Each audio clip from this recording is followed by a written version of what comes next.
Nicole Scott here from Mobile Geeks, and tomorrow I leave on a media tour of Lake Hamana in Japan. Now, I'm going to show you which apps I've loaded up on my Intel Atom Z2760 Acer W510 full Windows 8 tablet to help me on this trip in Japan. I'm going to be going for, I think, 3 days in total, and I'm going to try to not charge my device. I'm going to use this as my primary blogging device. I do have a day of hot springs, a day of bike riding, eating, and so really I shouldn't be working that much. I'm kind of a tourist. So let's see if this, with its keyboard dock and its extra docking station, so it does have a bottom battery on it, which could give me like 15 to 18 hours of battery life. So let's see if this lasts me the whole entire time, and let's see what apps I've loaded on here and whether or not they're worth the money. Why don't we start with Travel Interpreter? Now this wasn't a free app, this was $8.99. And you can see here that we have the choice between, I think it's 26 different languages, and you have the option to download each individual one, which will save you room on your hard drives. Now since I am in Japan, I've downloaded Japanese. Now the big question is this app worth $8.99? If it was just one language, I would say no, but because it's so many, I actually agree. It is totally worth it, because it comes with like a very extensive amount of vocabulary in each section. This is just the basics. And if you go into each one, they've really gone into a lot of detail, and there's some great photos. And just look how many, different sections that they have. They have food and drinks. Always my favorite one. Beer. Very simple. 国産ビール. 国産 beer.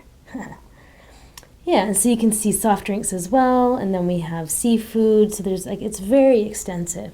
I totally do think that this is something that you should maybe think about getting if you are traveling and you are looking for a good phrase app, right? Let's make a toast to you.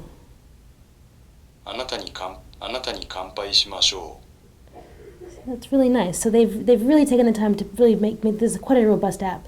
So let's take a look at some of the other apps that I found for Japan here in Windows 8. There is this Learn Japanese one. Now this is a serious app for people who are really looking to learn Japanese. Like in the lessons, it really goes through like a lot of the history and the sounds for each vowel. Like this isn't for like light learning, and like this is for like very serious learners. Even if we just do the first one, so you can see. Right, so yay, I got it right. So I think it's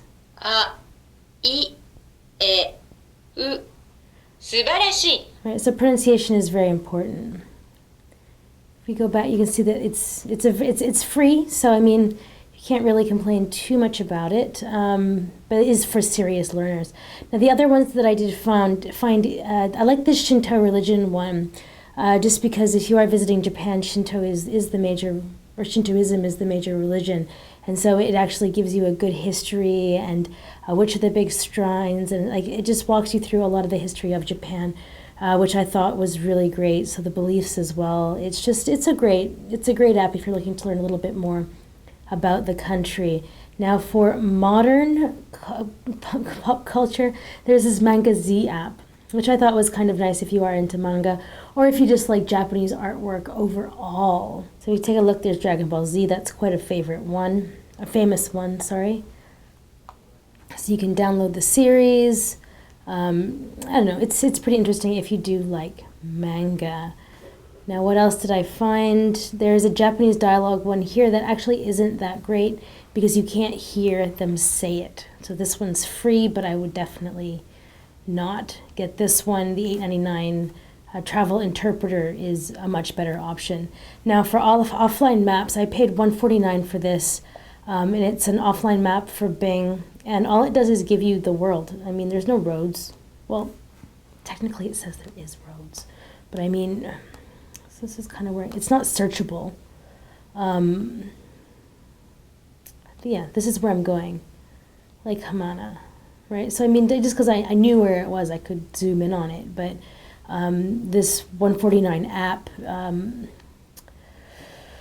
I don't know if I would recommend for you to buy it. So I mean, at least that's something that I did learn from checking out a lot of these apps here. So those are just the apps that I'm going to be using while I'm in Japan. Oh wait, here's a a Mount Fuji app. Mount Fuji's not too far.